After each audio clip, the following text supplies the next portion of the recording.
அஸ்ஸலாமு அலைக்கும் வரஹ்மத்துல்லாஹி தஆலா வ பரக்காத்துஹு. கண்ணியத்திற்குரிய இஸ்லாமிய சொந்தங்களே, நபிகள் நாயகம் ஸல்லல்லாஹு அலைஹி வஸல்லம் கூறினார்கள், ஒரு மனிதர் அது ஆணாக இருந்தாலும் சரி பெண்ணாக இருந்தாலும் சரி, ஃபஜ்ருடைய தொழுகை தொழுததற்கு பிறகு தொழுத இடத்திலே அமர்ந்து சுபஹானல்லாஹ் 100 தடவை, சுபஹானல்லாஹ் 100 தடவை, அதே போன்று லா இலாஹ இல்லல்லாஹ் என்கிற கலிமா 100 தடவை ஒரு மனிதன் ஓதுவான் என்று சொன்னால், அவர் எப்படிப்பட்ட பாவங்களா இருந்தாலும் கூட அல்லாஹ் மன்னிப்பான் என்பதாக நபிகளார் கூறுகிறார்கள்.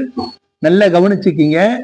ஃபஜ்ருடைய தொழுகைக்கு பிறகு உலக விஷயங்கள் பேசாமல் தொழுத இடத்திலே அமர்ந்து, அந்த இடத்திலே அமர்ந்து தொழுகை முடித்ததற்கு பிறகு உங்களுடைய ஹாஜத்துகளை அல்லாஹ்விடத்தில் முன்வைத்ததற்கு பிறகு இறுதியாக சுபஹானல்லாஹ் என்கிற வார்த்தை 100 முறை சொல்லப்படுகின்ற பொழுது, இரண்டாவது லா இலாஹ இல்லல்லாஹ் என்கிற வார்த்தை 100 முறை சொல்லப்படுகின்ற பொழுது, அந்த மனிதன், அந்த பெண்ணாக இருந்தாலும் சரி ஆணாக இருந்தாலும் சரி, எவ்வளவு பெரிய பாவங்கள் செய்திருந்தாலும் கூட அல்லாஹ் மன்னிப்பான் என்பதாக நபிகளார் பதிவு செய்கிறார்கள். அல்லாஹ் ரப்பல் ஆலமீன் இந்த சிறிய அமலை செய்கின்ற தௌஃபீக் வல்ல ரஹ்மான் நம் அனைவருக்கும் தருவானாக.